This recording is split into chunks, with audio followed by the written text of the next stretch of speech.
நம் தியானத்திற்காக எடுத்துக்கொண்டதான வேத பகுதி என்னாகமும் புஸ்தகம் 14ஆம் அதிகாரம் 24வது வசனம். என்னாகமும் புஸ்தகம் 14வது அதிகாரம் 24வது வசனம் நான் வாசிக்கிறேன்.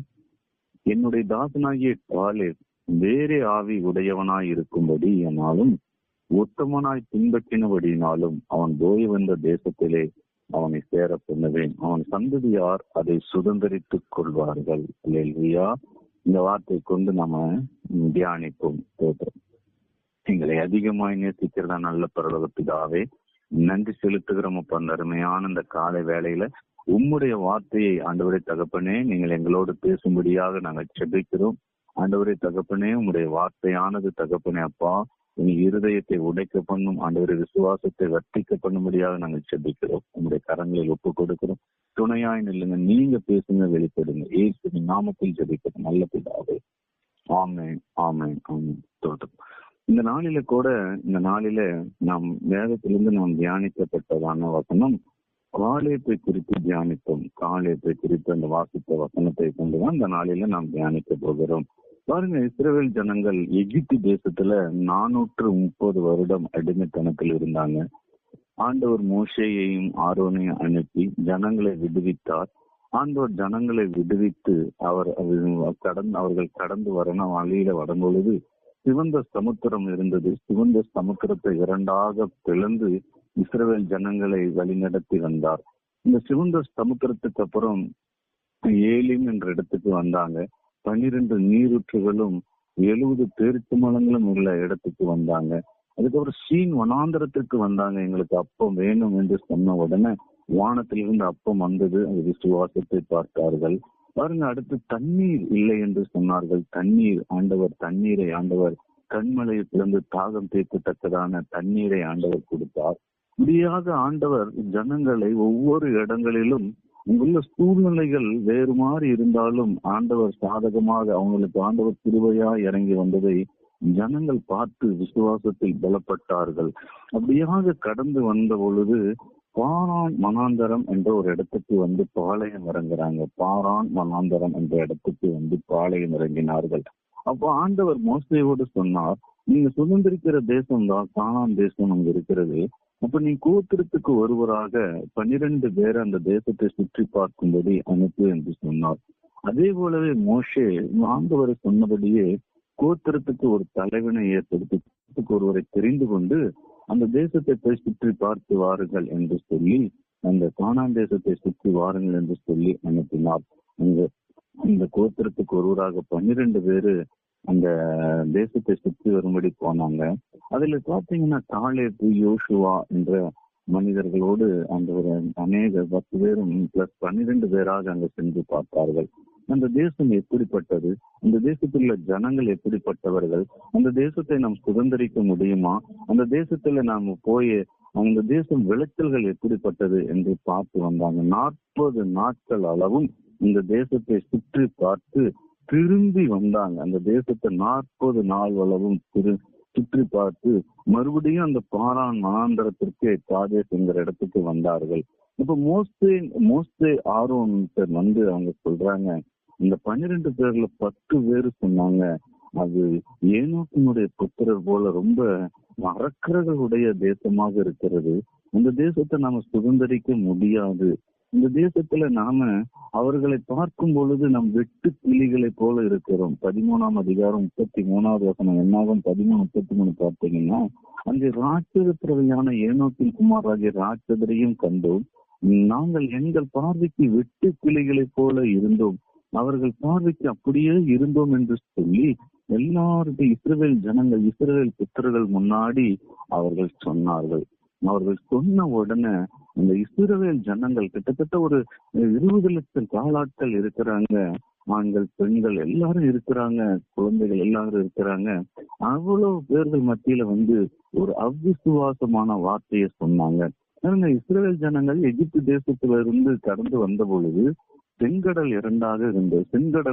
செங்கடலை ஆண்டவர் பிளந்ததை அவர்கள் கண்கூடாக பார்த்தார்கள். விசுவாசம் அந்த இடத்துல அடைந்தார்கள். பாருங்க, அடுத்து அவர்கள் தண்ணி இல்ல, கசப்பா இருந்ததுன்னு சொன்னாங்க. ஆண்டவர் மாறாவின் தண்ணீரை மதுரமானதை மாற்றினார். தண்ணி வேணும்னு சொன்னாங்க, கண்மலையத்திலிருந்து தண்ணி கொடுத்தார். அடுத்து பாருங்க, அப்பம் வேணும்னு சொன்னாங்க, ஆண்டவர் அப்பத்தை தேவதூதர்களுக்கு கொடுக்கக்கூடிய அப்பத்தை கொடுத்தாரு, இறைச்சியை கொடுத்தாரு. எல்லாத்தையுமே பார்த்த ஜனங்கள் அங்க போய் பார்த்த உடனே அவர்கள் மேல் நம்ம தேசத்தை அந்த தேசத்தை சுதந்திரிப்போம் என்ற நம்பிக்கை அற்று போய் விசுவாசத்தை இழந்து போனாங்க. அவர்களுக்குள்ள துஷ்செய்தியை பரப்ப செய்தார்கள். அந்த வசனம் சொல்லுகிறது 33 நாங்க சுற்றி பார்த்து அந்த தேசத்தை குறித்து துஷ்செய்தி பரம்ப செய்தார்கள். அதை கேள்விப்பட்ட ஜனங்கள், ஐயோ அவ்வளவு பெரிய தேசமா அப்படின்னு சொல்லி நெஞ்சில அடித்து கொண்டு, நாங்கள் மறுபடியும் எங்கள் தேசத்துக்கே ஒரு தலைவனை ஏற்படுத்தி கொண்டு போகிறோம் என்று எகிப்தே நலமாய் இருக்கிறது என்று சொல்ல ஆரம்பித்து விட்டார்கள். அல்லேலூயா. எனக்கு அன்பான தேவ ஜனமே, ஆண்டவர் அநேக அற்புதத்தை செய்திருக்கிறார். ஆனா நமக்குள்ள அந்த விசுவாசம் வராததுனால அவ்விசுவாசத்தை கொண்டு இன்றைக்கு நாம அதை கர்த்தருடைய வல்லமையை மட்டுப்படுத்தி விடுகிறோம். கர்த்தர் அந்த காரியத்தை செய்வார் என்பதையும் நாம மறந்து விடுகிறோம். பாருங்க, அநேக அற்புதம், செங்கடலையே பிளந்து பார்த்த ஜனங்கள், அநேக அற்புதம் பார்த்த ஜனங்கள் இந்த விசுவாசத்தை விட்டு விட்டு நான் எகிப்துக்கு திரும்பி போறேன் என்று சொன்னாங்க. அந்த 10 பேர் சொன்ன அந்த அவிசுவாசமான வார்த்தையை பிடித்து கொண்டார்கள். ஆனால் அதுல 2 பேரு, யோசுவாவும் காலேபும் வஸ்திரத்தை கிழித்து கொண்டு 14ஆம் அதிகாரம் என்னாகும் 14:6 வாசித்தீங்கன்னா, தேசத்தை சுற்றி பார்த்தவர்கள் நூனின் குமாரனாகிய யோசுவாவும் எப்புன்னேயின் குமாரனாய் காலேபும் தங்கள் வஸ்திரத்தை கிழித்து கொண்டு அவங்க சொன்னாங்க, இந்த தேசம் மகா நல்ல தேசம். அல்லேலூயா. கர்த்தர் நம்மேல் பிரியமா இருந்தபடியினால் அந்த தேசத்தை நம்மை கொண்டு போய் பாலும் தேடும் ஓடுகிற அந்த தேசத்தை நமக்கு கொடுப்பார் என்று விசுவாசம் வைத்து சொன்னார்கள். கர்த்தருக்கு விரோதமாக மாத்திரம் கலகம் பண்ணாதிருங்கள், இந்த தேசத்துக்கு நீங்கள் பயப்பட வேண்டியதில்லை என்று சொன்னார்கள். கர்த்தர் நம்மோடு இருக்கிறார் என்று சொன்னார்கள். அல்லேலூயா. எனக்கு அன்பான தேவ ஜனமே, இந்த காலேபும் யோசேப்பும் ஆண்டவர் அந்த வார்த்தையில சொல்லுகிறது, நம்ம வாசித்த வசனத்துல அவர்கள் வேறு ஆவி உடையவனாய் இருந்தார்கள். நமக்கு முன்னாடி எத்தனைக்குள்ள பிரச்சனைகள் இருக்கலாம், எத்தனைக்குள்ள பாடுகள் இருக்கலாம். ஆனா காலேபும் யோசுவாவுக்கும் அந்த விசுவாசத்தினால அவர்கள் அநேக ஜனங்கள் அந்த இடத்துக்கு போகும்படி ஆண்டவர் ஏற்படுத்தினார். அல்லேலூயா. சந்ததிகள் உள்ளே நுழையும்படி ஆண்டவர் தெரிவு செஞ்சார். ஆனால் அவ்விசுவாசத்தில் உள்ளவர்கள் எல்லாம் அதுல சுதந்திரிக்க முடியவில்லை. பாருங்க, காலேபு யோசுவாவும். காலேபு பாருங்க, அவர் எல்லாத்தோட ஒருவராதான் இருந்தாரு. ஆனா அவர் விசுவாச வீரரா இருந்தாரு. உண்மை அற்றவர்களாக இருக்கிற ஜனங்கள் மத்தியில நான் உண்மை உள்ளவனாக இருப்பேன் என்று சொன்னாரு. அநேகர் விசுவாசத்தை விட்டு வழியில் போனாங்க, நான் விசுவாசத்துல நிலைத்து இருப்பேன் என்று சொன்னார். அல்லேலூயா. அதான் காலேபினுடைய வேறு ஆவி உடையவனாய் இருந்தார். பாருங்க, அவ்வளவு வசனம் சொல்லுகிறது. அநேகர் சொல்றாங்க, எங்கள் பிரச்சனைகள் அவர்கள் வெட்டுக்கிளிகளை போல நாங்க இருக்கிறோம் என்று சொல்லி. அதுக்கு என்ன அர்த்தம் தெரியுங்களா? நாம விசுவாசிக்காவிட்டால் பிரச்சனைகளுக்கு முன்பாக நாம் வெட்டுக்கிளிகளை போல ஆகிவிடுவோம். விசுவாசித்தால்தான் நாங்க பிரச்சனையை மேற்கொண்டு உள்ளே போக முடியும். வேத வசனம் சொல்லுகிறது 1 யோவான் 5:4 பாருங்க, விசுவாசமே உலகத்தை ஜெயிக்கிற ஜெயம். தேவ ஜனமே, கர்த்தருடைய வார்த்தை இந்த காலை வேளையில என்ன சொல்லுகிறது என்றால், கர்த்தருடைய வார்த்தை நம்ம வனாந்திரத்துக்கு வந்துட்டாங்க, அங்குள்ள நம்ம அடுத்த லெவலுக்கு கானான் தேசத்தை ஆண்டவர் காமிச்சுட்டாரு. சுற்றி பார்க்க போய் சுற்றி வந்தோன்னு அந்த விசுவாசம் அவர்களை பார்த்து பயந்துட்டாங்க.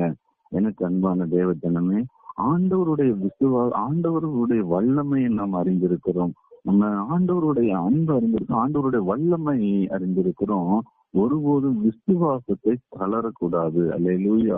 அநேக பிரச்சனை, நாம சாதாரணமா இருக்கலாம், நாம வெட்டுக்கிளிகள் போல இருக்கலாம், நாம அற்பமா இருக்கலாம்.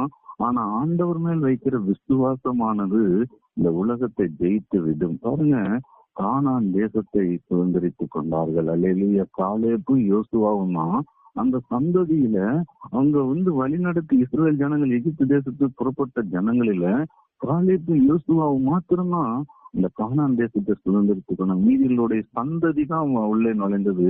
ஆனா காலேபும் யோசுவாவும் அந்த கானான் தேசத்திலே பிரவேசித்தார்கள். அல்லேலூயா. கர்த்தருடைய கரம் அவர்களை வழி நடத்தது. அந்த விசுவாச வார்த்தை, அவங்க விசுவாச வார்த்தையை அறிக்கையிட்டார்கள் என்று வேத வசனம் சொல்லுகிறது. பிரச்சனைகள் மத்தியில, பாடுகள் மத்தியில, உபத்திரவத்தின் மத்தியில, போராட்டங்களின் மத்தியில எது நடக்காதுன்னு தெரியுது அந்த இடத்துல, அல்லது எந்த சூழ்நிலைகள் எதிரடையா இருக்குது அந்த இடத்துல, அல்லது எல்லாமே முடிந்தது என்ற நிலைமையின் இடத்துல விசுவாச வார்த்தையை யார் அறிக்கை இடுகிறார்களோ அதுதாங்க உலகத்தை ஜெயிக்கிற ஜெயம். உலகத்தை நாம் ஜெயிக்க வேண்டும் என்றால் நமக்குள்ள விசுவாசம் இருக்க வேண்டும். காலேபு வேற ஆவி உடையவனாய் இருந்தான் என்று வேதம் சொல்லுகிற இந்த வார்த்தை என்ன ரொம்ப தொட்டது. அல்லேலூயா. வேற ஆவி உடையவனாகிய காலேபும் யோசுவாவும்னா ஆண்டவர் கானான் தேசத்தில் பிரவேசிக்க செய்தார்.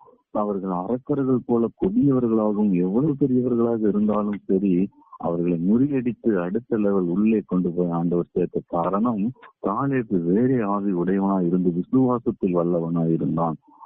எந்த நாளிலே கூட இந்த செய்தியை கேட்டுக்கொண்டிருக்கிற தேவ ஜனமே, உங்களுக்கு முன்பாக இருக்கிற போராட்டம், பிரச்சனை, பாடுகள், உபத்திரவம், வியாதி, கடன் பிரச்சனை என்ன சூழ்நிலைகளாக இருந்தாலும் அதன் மேல ஜெயம் கொள்வதற்கு விசுவாசத்தை கர்த்தர் மேல் வைங்க. கர்த்தர் மேல் வைங்க. அந்த பிரச்சனைகளிலிருந்து ஜெயம் எடுப்பீங்க. எது தடையாக இருக்கிறதோ அல்லது ஆண்டவர் அடுத்த லெவலுக்கு உங்களை கொண்டு போகிறதுக்கு ஆரம்பித்து விட்டார். ஆனா விசுவாசத்துல நம்ம சோர்ந்து போயிருப்போம். ஆண்டவர் இந்த காலை வேளையில பார்த்து சொல்லுகிறார், தேவ ஜனமே, நீங்கள் காலேபை போல வேறு ஆவி உடையவனாய் இருங்க. விசுவாசத்துல உங்களை கொண்டுதான் பெரிய காரியங்களை செய்ய போகிறார். கர்த்தர்தாமே இந்த வார்த்தையை ஆசீர்வதிப்பாராக. ஆமே. நாம ஜெபிக்க போகிறோம். எல்லாரும் கண்களை மூடி ஜெபிப்போமா.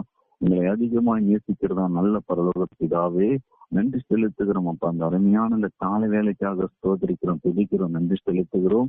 இந்த காலை வேலையில தகப்பனே கர்த்தருடைய வார்த்தை எங்களுக்கு வெளிப்பட்டதப்பா. கர்த்தருடைய வார்த்தை ஆண்டவர் எங்களுக்கு வெளிப்பட்டது. கர்த்தருடைய வார்த்தைகள் ஆண்டவர் எங்களோடு பேசினீங்க. இஸ்ரவேல் ஜனங்கள் ஆண்டவரை தகப்பனே எகிப்து தேசத்தின் அடிமைத்தனத்திலிருந்து நீங்க மீட்டெடுத்தது செங்கடலை பிளந்ததை பார்த்தார்கள். ஆண்டவரே அப்பா, அந்த செங்கடலை பிளந்ததை பார்த்தார்கள். மாறாவின் தண்ணீரை மதுரமாக்கினதை பார்த்தார்கள். ஆண்டவரே தகப்பனே, தண்ணீர் இல்லாத இருந்தது, கண்மலையை பிளந்து தண்ணீர் கொடுத்ததை பார்த்தாங்க. அப்பம் இல்லாத இருந்தது, வானத்திலிருந்து மன்னாவை பொழிந்ததை பார்த்தார்கள்.